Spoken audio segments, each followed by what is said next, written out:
삶의 기적을 일으킨 30분 예배를 시작하도록 하겠습니다. 하나님께서 오늘 우리에게 주신 말씀은 사도행전 9장 32절에서 42절까지 말씀입니다. 이 말씀 제가 봉독하도록 하겠습니다. 그때에 베드로가 사방으로 두루 다니다가 루다에 사는 성도들에게로 내려갔더니 거기서 애니아라 하는 사람을 만나매 그는 중풍병으로 침상 위에 누운 지 8배라. 베드로가 이르되 애니아야 예수 그리스도께서 너를 낫게 하시니 일어나 내 자리를 정돈하라 한데 곧 일어나니 루다와 사론에 사는 사람들이 다 그를 보고 주께로 돌아오니라. 요바에 다비다라 하는 여제자가 있으니 그 이름을 번역하면 도르가라. 선행과 구제하는 일이 심히 많더니 그때에 병들어 죽음에 시체를 씻어 다락에 누이니라. 루다가 요바에서 가까운지라.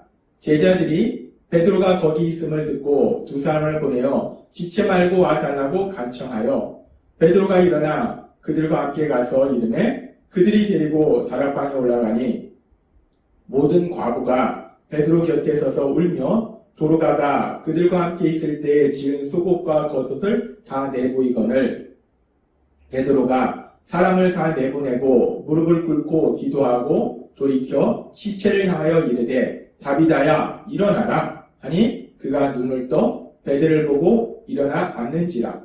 베드로가 손을 내밀어 일으키고 성도들과 과부들을 불러들여 그가 살아난 것을 보이니 온 요바 사람이 알고 많은 사람이 주를 믿더라. 아멘. 오늘도 이 시간 하나님께서 우리에게 말씀하시는 말씀을 듣기 전에 잠시 기도하는 시간 갖도록 하겠습니다. 하나님 아버지 감사합니다. 오늘도 저희들을 사랑하셔서 우리 하나님 아버지 저희를 친히 만나주시고 저희에게 말씀하여 주시니 감사합니다. 하나님 아버지 오늘도 하나님께서 주시는 말씀을 통해서 저희가 진리를 알게 하시고 그 진리 안에서 하나님이 주시는 능력을 마음껏 체험하는 저희 모두가 될 수 있도록 은혜 베풀어 주옵소서. 예수님의 이름으로 감사하며 기도드리옵나이다. 아멘.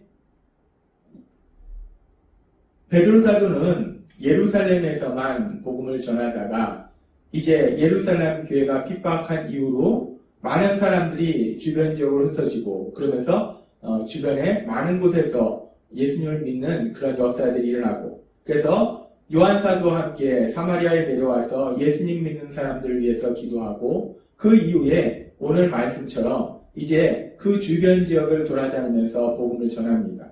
그렇게 베드로 사도가 예루살렘이 아닌 예루살렘에서 벗어나서 주변 지역에서 복음을 전하고 있을 때 오늘 말씀처럼 베드로 사도가 루다라는 지역에 갑니다. 그런데 그 루다라는 지역에 중풍병으로 8년 동안이나 병들어서 누워 있었던 환자 애니아라는 사람을 만납니다. 그리고 그 애니아라는 사람을 만났을 때 그 중풍병자를 봤을 때 베드로 사도가 앞에서 우리가 성전 문 앞에서 남에서부터 걷지 못하던 사람을 만났을 때 베드로가 예수님의 이름으로 담대하게 선포한 것처럼 그렇게 애니아를 향해서 다시 한번 담대하게 선포하는 모습을 볼 수 있습니다. 사도행전 9장 34절은 이렇게 말씀합니다. 베드로가 이르되 애니아야 예수 그리스도께서 너를 낫게 하시니 일어나 내 자리를 정돈하라 한데 곧 일어나니 라고 말씀합니다. 베드로 사도가 애니아를 향해서 담대하게 말합니다. 예수 그리스도께서 너를 낫게 하신다 라고 담대하게 선포합니다. 예수님이 지금 너를 깨끗하게 치유하신다 라고 담대하게 선포하더라는 거예요. 우리는 지금 이 장면의 말씀을 보면서 이 베드로가 지금 이렇게 담대하게 말할 수 있는 근거가 무엇일까? 베드로가 단순히 자신의 생각을 얘기하는 것일까? 자신의 생각에 예수님께서 이 애니아라는 환자를 깨끗하게 치료해 주시면 좋겠다라는 자신의 생각을 그냥 담대하게 선포하는 것일까? 그런데 하나님께서 어제도 우리에게 말씀해 주셨다시피 잠언 19장 21절은 이렇게 말씀하십니다. 사람이 여러 가지 계획을 세워도 여호와의 뜻만 이루어진다라고 말씀하셨어요. 하나님께서 어제도 우리에게 말씀해 주셨지만 사람의 생각과 계획이 이루어지는 것이 아니라 하나님의 선하신 뜻이 이루어진다는 거예요.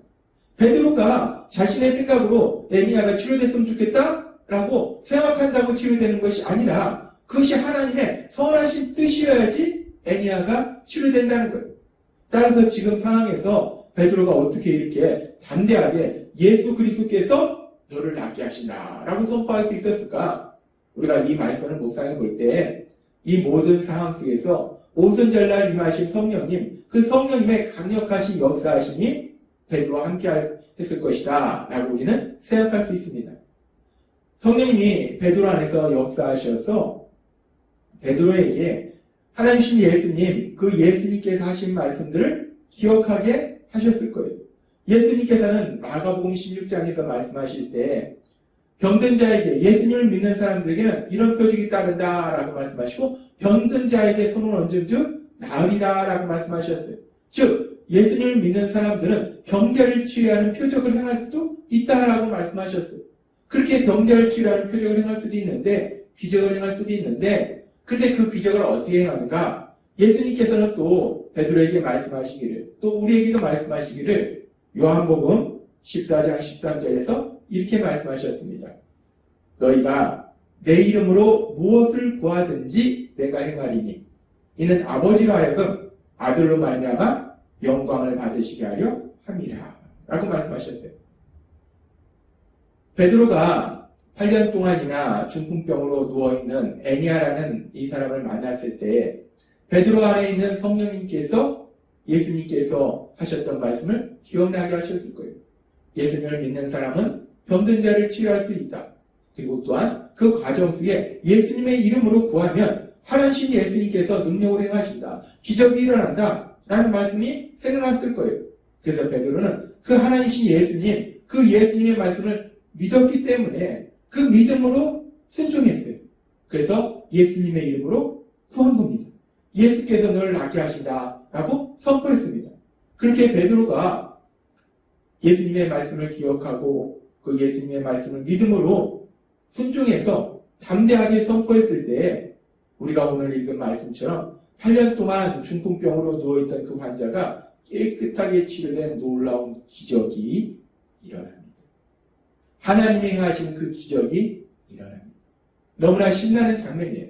그러면서 하나님께서는 오늘 이렇게 베드로 사도가 애니아를 치료하는 이 장면을 통해서 우리에게 아주 중요한 영적인 진리를 다시 한번 기억하게 하시는데 그것은 예수님을 믿는 우리들이 언제 하나님께서 행하시는 놀라운 기적을 체험하는가 하는 부분입니다. 우리가 언제 하나님이 행하시는 그런 놀라운 기적을 체험하는가?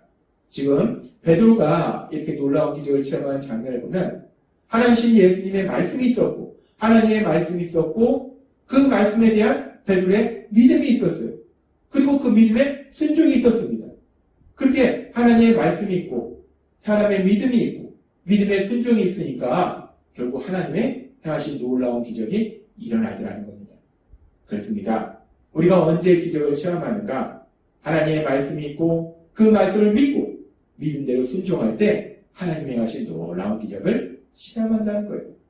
그러면서 이렇게 베드로 사도가 8년 동안이나 중풍병으로 누워있는 이 애니아라는 사람을 하나님께서 행하시는 기적을 통해서 깨끗하게 치료한 이후에 이번에는 요바에서 사람들이 옵니다. 그래서 빨리 자기들한테 와달라고 합니다. 왜 그러냐면 우리가 읽은 말씀처럼 요바 지역에 지금 하나님을 잘 믿고 있던 그래서 선행과 구제하는 일이 참 많았던 이 다비라는 여인이 병들어서 죽었어요. 이 병들어서 죽었기 때문에 이 베드로에게 빨리 요바로 와달라고 요청합니다. 그래서 베드로가 그 요바로 갑니다. 요바로 가서 그 다비다라는 여인이 죽어서 이제 그 시체를 씻어서 다락방에 뉘어놨는데 그 다락방으로 사람들이 데려갑니다. 그래서 그 다비다라는 여인, 죽어있는 그 다비다라는 여인을 보면서 사도행전 9장 40절은 이렇게 말씀합니다.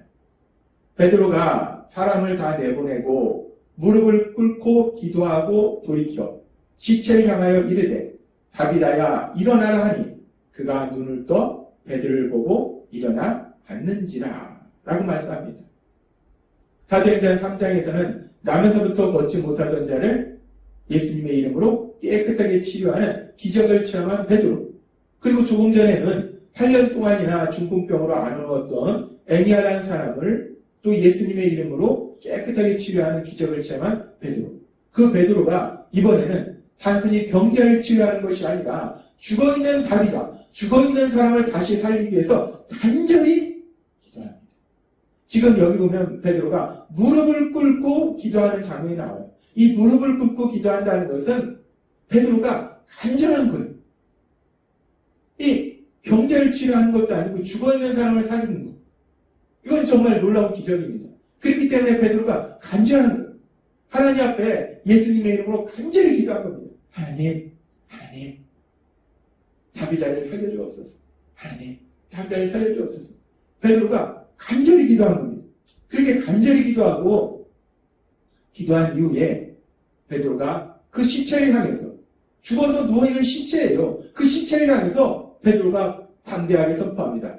다비다야, 일어나라. 참, 이 세상 사람은 참 미친 짓입니다. 황당한 일이에요. 죽어있는 시체를 향해서 베드로 사도가 담대하게 선포하는 거예요. 다비다야, 일어나라.